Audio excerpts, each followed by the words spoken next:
Well, today we're going to be continuing in our series, Advent Conspiracy. To kick that off, I just want to tell you one of my favorite little Christmas stories. My dad used to tell this story, and if you've been around here for 3 or 4 years, you've probably heard me tell this before. There was a little boy named Tommy who really wanted a bike for Christmas. And maybe you've had that gift that you just really wanted, that you just could not wait for and had hoped for. Maybe it was like a dollhouse or whatever. For me, it was a Power Wheels race car. I was about 6 or 7 years old, and some of you know my dad was a race car driver when I was a kid, and so I really wanted to be like my dad, and I wanted this Power Wheels race car. Could not wait to get it. Maybe you've had a gift like that you just longed for.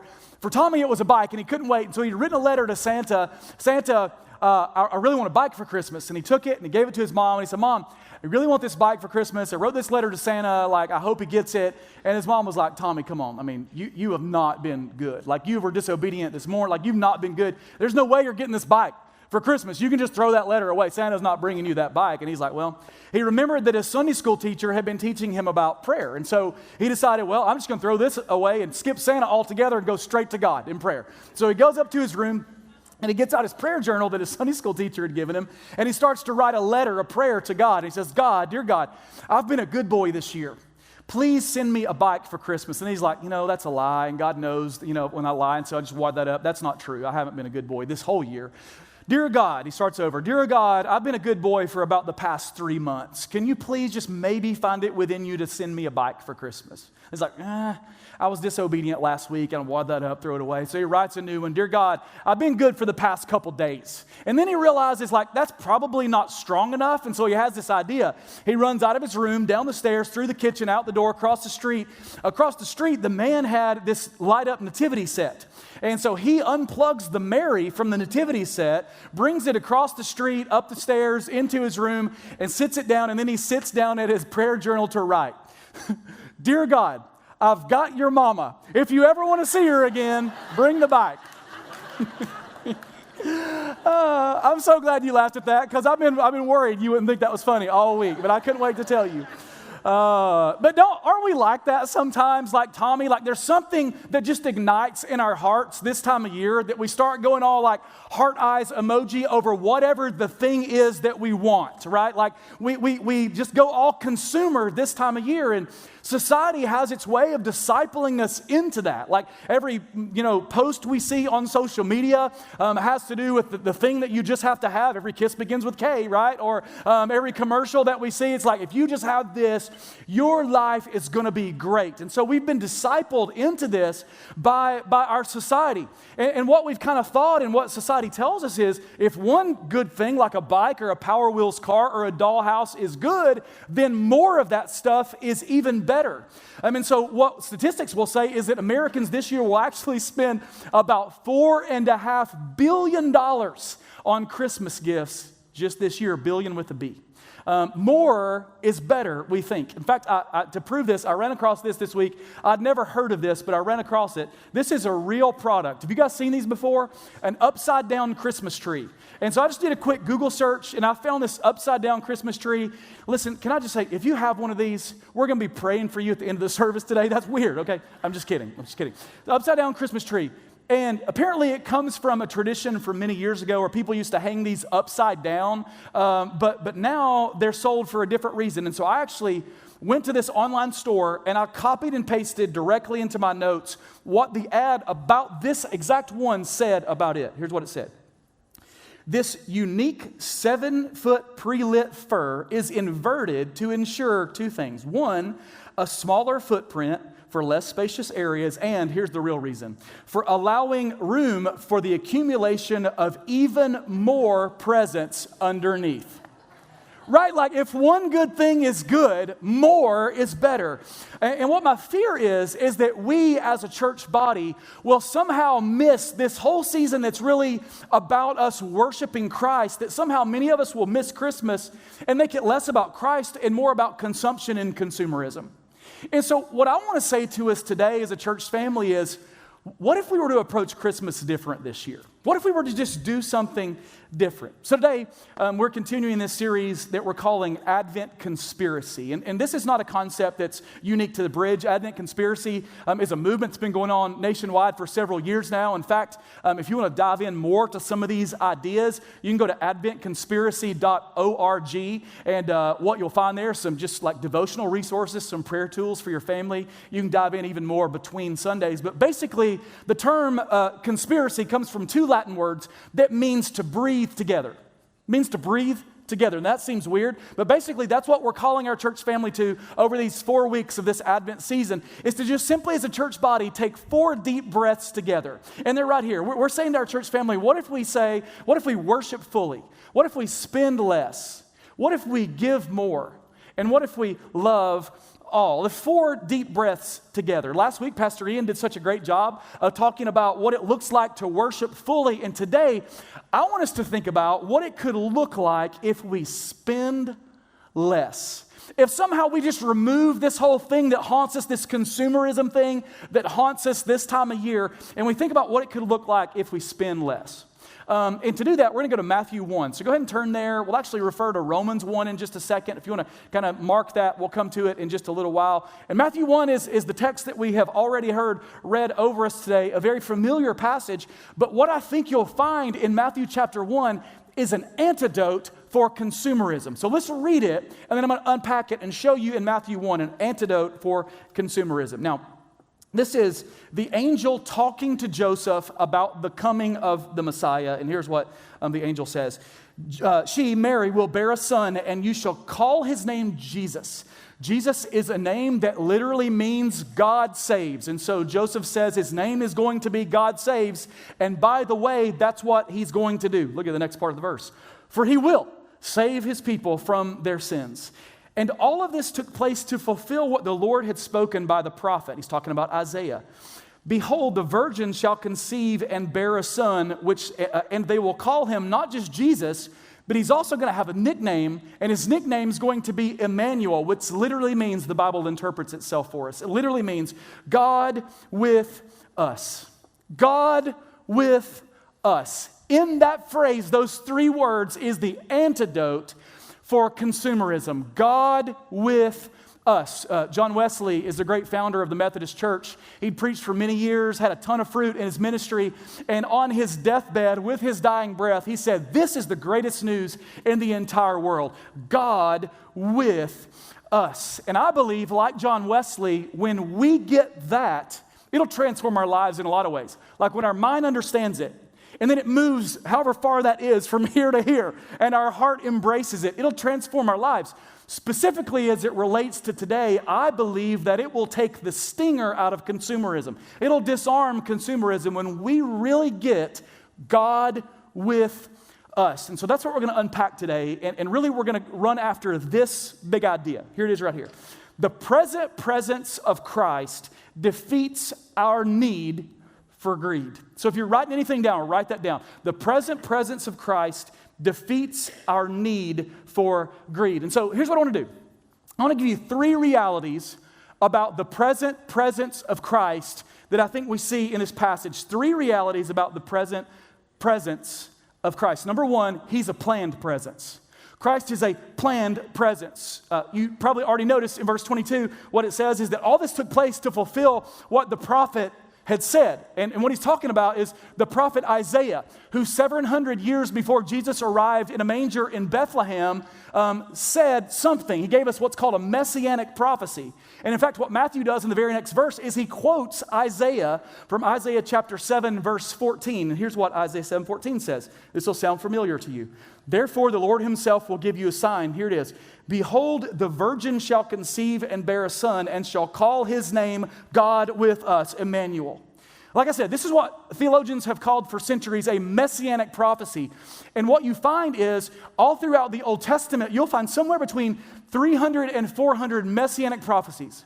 Prophecies foretelling the fact that Jesus, Messiah, is coming. And so what Matthew is doing right here is he's saying what God had planned for many centuries. And what Isaiah has prophesied for many centuries has now been fulfilled in one man, and his name is one baby, one person, and his name is Jesus, and he is God with us. All of that has been fulfilled. He's a planned presence. I had a seminary professor, if you were here last year, you heard me say this around this time of year. I had a seminary professor who used to always say, brothers, the chance of one person fulfilling all 400 or whatever of those prophecies is 1 in 1 followed by 17 zeros. I looked that number up. It's not even named. 1 in 1 followed by 17 zeros. Virtually impossible. And my seminary professor used to say, it's like the same probability of a tornado blowing through a junkyard and leaving in its wake a fully assembled and ready for takeoff 747. It's virtually impossible. And yet, all of those prophecies and what God had planned and what Isaiah had prophesied are fulfilled in one man, Jesus, God with us. And this is what Matthew is saying. He's a planned presence, okay? Now, here's the real meat of how this applies to consumerism. Number 2, he's a satisfying presence. He's a satisfying presence. So Romans 1, if you turned there or you stuck your finger there or whatever, this is where we're going to talk about Romans 1. That's one of my favorite passages in all of the Bible, my favorite chapters. Because what Romans 1 does is it sort of gives us this underlying motivation behind a lot of the decisions that we make sort of intuitively in our human condition, but we don't even really understand why we make the decisions that we make. Romans 1 gives us sort of the underlying root of why we make those decisions. And it's an incredible passage. You can read the whole chapter later, but let me read for you Romans 1 verses 22 and 23. Here's what it says. Claiming to be wise. So he's talking about, he's writing specifically to the Roman church, but this applies to all of us, me and you, everyone who is a human being. This is what we do. Claiming to be wise, they became fools and exchanged the glory of the immortal God for images resembling mortal man and birds and animals and creeping things. What does that mean? I've never constructed an image of a bird or a creeping thing. Kris, what do you mean by that? Well, the greater context of Romans chapter 1 is Paul talking about how what we do is we actually will try to fulfill eternal longings with temporary things. And what he's saying is that God has created us with eternal longings that only he can satisfy. And regardless of what culture you go into, regardless of your age or your socioeconomic class or your gender or your background or your church history of any of those things, we would all say that at some point in our lives, we've all felt like, man, something's just not right. Right? We've all felt that. Man, there's got to be more to this. Man, there's just something that's missing in my life. Every person you will ever talk to, every person I've ever talked to or engaged with, every person in the world has that. And what the writer of Ecclesiastes says in Ecclesiastes 3 is, I know why the writer of Ecclesiastes says, it's because God's placed eternity in your hearts. Ecclesiastes 3:11. In other words, that longing is there because God created you in his image. He created you with what theologians have called a God-sized vacuum in your heart that only he can satisfy. We all have it. And so in Romans 1, 22 and 23, what he's saying is that what we will often do is instead of allowing God to satisfy the God-sized vacuum, we'll take matters into our own hands and we'll try to find stuff that's not the creator, but that's rather the created things, and we'll try to place that stuff in there. And he's saying it's like trying to put a square peg in a round hole. It doesn't fit right, it doesn't work, and those temporary things will not satisfy. A temporary thing will never satisfy an eternal desire. It just doesn't work. And listen, we do this with all kinds of things. You've probably done that today in some way in your life. We do it with consumerism all the time. And in fact, this is why consumerism is rampant in our culture. It's because we try to run to stuff that we can have to satisfy the longing that only God can fulfill. In fact, let me prove this to you with a study from neurologists several years ago. Neurologists did this study like brain scans. By the way, I'm sorry to nerd out on you. I love when science proves what the Bible has already told us, right? And so neurologists did this brain scan of these people who were engaged in religious activity, singing worship songs, reading the Bible, listening to sermons, praying, whatever it was. And what they found is that there was this little part of the brain called the caudate nucleus. It's this little area right here. And what they found was that when people were engaged in religious activity, that little part of the brain on brain scans would light up. Now, here's what else they did. They said, let's see how far this goes. And they specifically wanted to study the effects of materialism and consumerism on people. And what they found is when they showed brands that people liked, stores that you liked to shop at, things that you had on your list of the things that you wanted, they showed them those things as they engaged with them and clicked buy now and whatever they did, engage with those things, that same area of the brain, the God area of the brain that lit up again. And what that study is saying to us is that what we're doing as a culture is we're trying to satisfy the God-sized vacuum in our hearts with consumerism, with running to a temporary thing that will never satisfy what we think it will satisfy. The caudate nucleus lights up. What we're doing in America is we're bowing at the altar of, rather than bowing at the altar of Almighty God, we're bowing at the altar of things that can be bought with the almighty dollar. And what we think is that those things will leave us better off, but they don't. And let me show you several ways we do this. Pastor Rob Turner calls these the 4 horsemen of consumerism. I love that. Here's what they are. The first is material therapy. We've all done this. You got a pain in your life, you got something that went wrong, and you're like, man, I need that quick dopamine shot of hitting buy now, or running to Target and finding something that I really like or that I really want. We've all done that at some point, right? When I was in 6th grade, there was this young lady that I had a crush on, and I'm going to age myself right now. I couldn't wait to go that Friday night, this particular Friday night, to the skating rink with her. That's right, woohoo. And we were going to hold hands, interlock fingers and all, at the couple skate, right? How many couple skate people I got out here right now? Okay, all right. You're old, that's what you just said, and so am I. We got some couple skate people, that's cool. So I had a crush on her. She became my girlfriend. What we called it in those days was, I'm going to age myself again, we were going together, all right? Anybody with me right now? We were going together. And I don't know where we were going, I guess to the skating rink. And so I couldn't wait to go to the skating rink with her. I was so happy because I'd had this crush on her for a while. She agreed to be my girlfriend, but apparently I was pretty annoying in middle school. And so this was like maybe a Tuesday. And by Thursday afternoon, she decided she had had enough and she dumped me. I don't blame her. And so I was crying, like it really broke my heart. And I was crying, and my mom came to pick me up from school. By the way, what I'm about to tell you is the most Alabama thing you've ever heard in your life, okay? She came to pick me up from school, and when she picked me up, she's like, Kris, what's wrong? I was like, well, she dumped me, whatever. And so my mom took me to Walmart and bought me, no joke, a tackle box and a camouflage shirt. That's what she bought me at Walmart. I felt better. It's material therapy, and we've all done that at some point in our lives. The next one is rampant insecurity.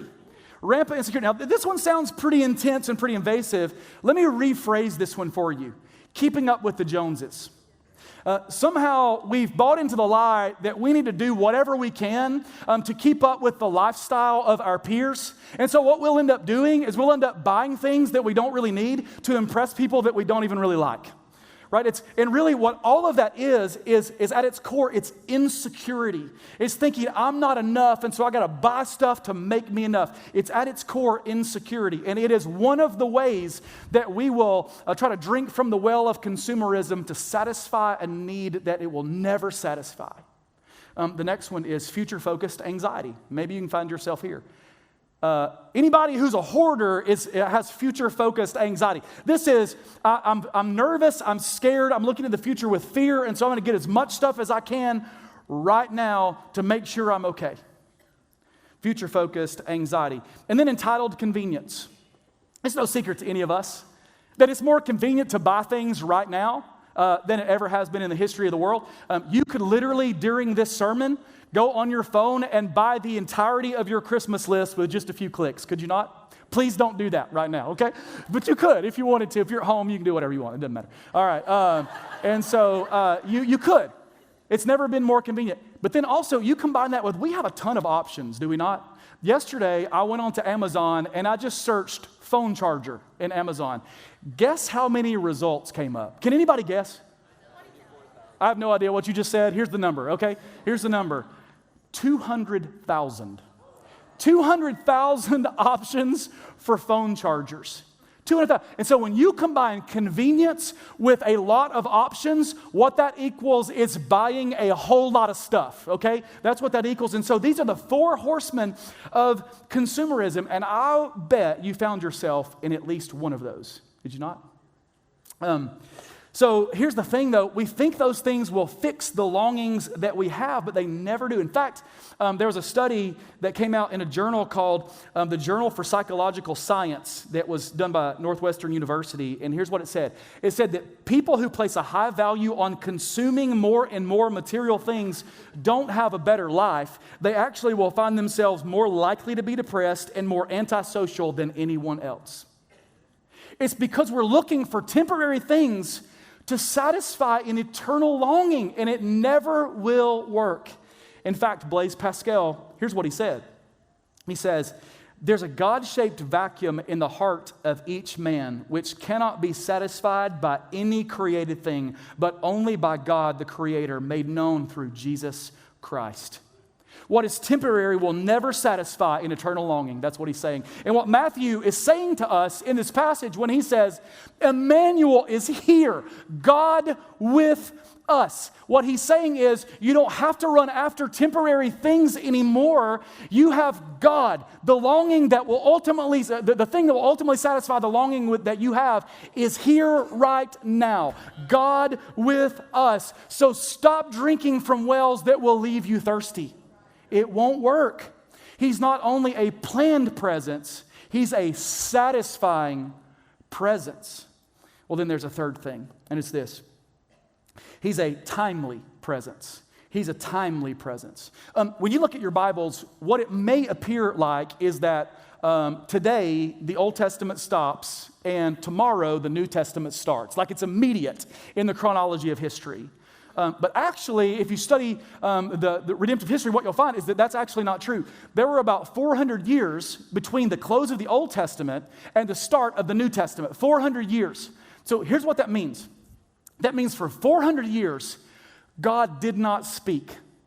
For 400 years, for generation after generation after generation after generation, son says to dad, have you ever heard God speak? Nope. Had grandpa ever heard God speak? Nope. Had great-grandpa and his grandpa ever heard God speak? Nope. 400 years of silence. And then what's fascinating to me is that the first utterance from God himself after 400 years was Jesus in a manger. After 400 years, the first sound God makes is a human cry. Now, you have to ask the question, why? And if you think about that, and study the whole scenario of that night in Bethlehem, what you'll find is for Mary and Joseph, it was very likely the worst day of their entire lives. Right? Like they had traveled from where they were to where they are, and it was a long way, and she was 9 months pregnant. They didn't have anywhere to stay. She was on a donkey, for crying out loud. I mean, it was terrible. Under a cloud of controversy, because sure, it's a virgin birth. Sure it is, right? Like it was the worst possible scenario, and so they have to have their firstborn child in a barn. Worst possible night for them. And to beat it all, if you know anything about the Bible, you know it was actually tax season. They were doing a census for tax purposes during that time. So it was a terrible day for Mary and Joseph. And so God, after 400 years of silence, decides to speak into the worst possible day for Mary and Joseph with a human cry. Now, if I was God, I wouldn't have done it that way.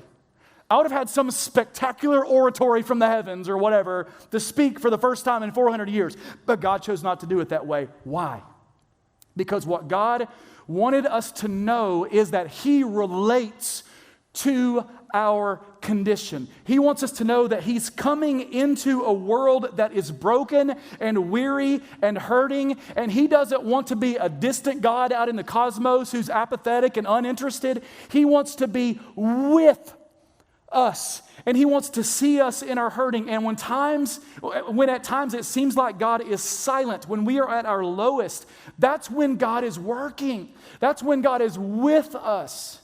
And you can look all through the Bible and you can see story after story after story about when people didn't think God was working and He was there or that He cared. He actually was. He was with them. I'm going to give you one example of that. If you look at the Old Testament, you find a story of this guy named Joseph. Not Mary and Joseph, but Joseph way back in Genesis in the Old Testament. Joseph had a bunch of brothers. His brothers didn't like him, and they threw him in a pit. He was sold into slavery. At some point in his life, he found himself in prison. But then, and there were so many days when you know Joseph had to think, oh my goodness, where is God? Why is he silent? Why is all this happening to me? I don't understand. This is terrible. But what you find out, if you read that story in Genesis 50, it says what the enemy meant for evil, God meant for good. And the whole time, in the middle of all of that junk, God was working and God was doing something that he was going to use to find breakthrough and freedom for the entire nation of Israel. And there's this passage in Genesis 39 about Joseph that I love. I think it applies directly to what we're talking about today. Here's what it says. Genesis 39:21. But the Lord was what? With Joseph. The Lord was with Joseph and showed him steadfast love and gave him favor in the sight of the keeper of the prison. God was with Joseph in his brokenness, and what seemed like when he was silent, when it seemed like he was uninterested, God was with Joseph. God was with him. And God was with a family in our church whose child took their own life. God was with them. God showed his presence in the darkest time, the worst day of their entire life. When it seemed like God was absent, when it seemed like God was uninterested, when it seemed like God was apathetic, God was with them. God was with a woman in our church who was a self-declared atheist, who was running hard away from God, running to all kinds of things, temporary things that would never satisfy. And God, the great hound of heaven, tracked her down, captivated her heart, drew her to himself, and now she is a follower of Jesus, loves the Lord, has been baptized here at the Bridge, is a part of a group, is serving in a ministry team, loves the Lord more than anything else. God was with her. God was with her in her rebellion. God was with her then, and he is with her now. God was with a couple in our church who their marriage was littered with infidelity. They were facing divorce. But can I tell you something? Their divorce didn't work. Why? Because God was with them. Their divorce did not take, and in his grace, God rescued their marriage. God was with them in the worst moments of their life. And I want you to listen to me right now. Some of you are in the worst moment of your life right now. And you come into this place today broken. And I want you to hear, as certain as the tomb is empty, God is with you. God is with you. God is with you if you're hurting. God is with you if you're lost. God is with you if you feel alone right now. And some of you, you're starting to feel a loneliness creeping into your heart because there's someone who was at the table on Christmas dinner last year who won't be at the table this year. Listen, God is with you. God is with you in your loneliness. God is with you in the middle of the trial that you're going through. God is with you when you don't feel adequate, when you feel weak. God is with you. And it may feel like he is silent, but I promise you, Emmanuel is here. God is with you. He is a timely presence. He's a planned presence. He's a satisfying presence. And he's a timely presence. So listen, maybe you're here and you're hearing all that and you're going, cool, what does that have to do with consumerism and buying stuff? I'm glad you asked. Because it's very simple. When you understand that, when you really get the withness of God, when you understand the present presence of Christ, it will remove your need for greed. When you get it, when it moves from here to here and you feel it, it will remove the stinger from consumerism. Material things, consumerism will lose its grip on our lives. And you'll be able to say, like Job, I'm okay if I lose everything. My Redeemer lives, and I've got my Redeemer. You'll be able to say, like Paul, I've had a lot of stuff, Philippians 3, I've had a lot of stuff. All that stuff is junk, trash, compared to the greatness of knowing Christ Jesus, my Lord. When you get it, when it moves from here to here and you feel it, Emmanuel, God with us, transforms you. It removes us from having the need to run after consumerism or anything that's a well that really won't satisfy the thirst that we have. Jesus will satisfy the thirst that we have. And so really the story of Christmas is not about a baby in a manger. It's about a Savior on a cross who walked out of the tomb. And so today, if you're like my friend who was running far away from Jesus, listen, there is no greater time in your life than right now to simply allow the great hound of heaven to track you down too and to captivate your heart and to recognize that God is with you. God will save you today when you turn from your sin and you turn to Him. God is with you. Maybe you're here and you're in those moments of brokenness in your life. Listen, God is with you. In just a second, we're going to have a prayer team down front. And if you're going through a really tough time, man, you're just feeling the worst day of your life like Mary and Joseph, would you come and let them pray with you? They love to do that as we sing in just a minute. They love to pray with you and remind you that God is with you. Even when it doesn't feel like it, even if it feels like He's silent, He's with you. And listen, let me challenge us to do this. What would it look like as a church family if we say, I'm not getting caught up in all that stuff, but recognizing of the immensity of the blessing that Christ is with us, God is with us. I recognize that because I've been blessed, I get to be a blessing. And so I want to challenge us as a church family. What would it look like if we were to all with one voice say, I'm going to spend less this Christmas. I don't need all the stuff. It'll never satisfy the longings I have. The kids like to play with the boxes more than the toys anyway, right? And so I'm going to spend less this Christmas, and I'm going to use whatever that is to be a blessing to others. What would it look like? Imagine what it could look like in our community, in your family, in people around us that are hurting, and there is immense pain all around us, Bridge family. What would it look like if we were to cry with one voice? I'm going to spend less so that I can give more this Christmas. I've been blessed, so I want to be a blessing. That's my challenge to us. And I want to pray into that in just a second, okay? So as I pray, I want you to pray, and I want you to ask God, what would you have me to do with what you've spoken to my heart today? Not what Kris has spoken, God, what you've spoken into my heart today as we've been in this place together, okay? So let's pray, and let's ask God to reveal Himself right now. And then as we worship and respond, let's be obedient to what He calls us to, okay? Let's pray. Father, thank you so much that you gave Jesus, the all-satisfying Savior, to us. And God, thank you that even before the foundation of the world, you had it planned that when sin entered the world, you would fix it with Jesus. Thank you that He went to the cross willingly to pay the price for us and to remove the stinger from any of those things that we run after instead of you, any of those created things that we run after. So, Father, would you give us the grace to be able to see into the dark corners of our hearts and see what those are for us? God, we repent in this moment. We give them to you. So, Father, would you make us whole? Would you make us new? Thank you that the story of Christmas is that you can set us free from all those things that have us in slavery. Jesus, we love you. And it's in your name we pray right now. Amen. Hey everyone, thank you so much for joining us on our YouTube channel today. I hope that you felt the welcome home of Christ right through your screen. Here we believe that the gospel is good news worth sharing. So if you'd like to share this stream with your friends and family, you can also subscribe to this channel, and you can use @BridgeChurchTN. Also, if you'd like to give, there's a link in the description there you can click, and it'll walk you through all the steps. And if you'd like to stay connected with us, you can simply head on over to bridge.tv. Hope to see you again soon.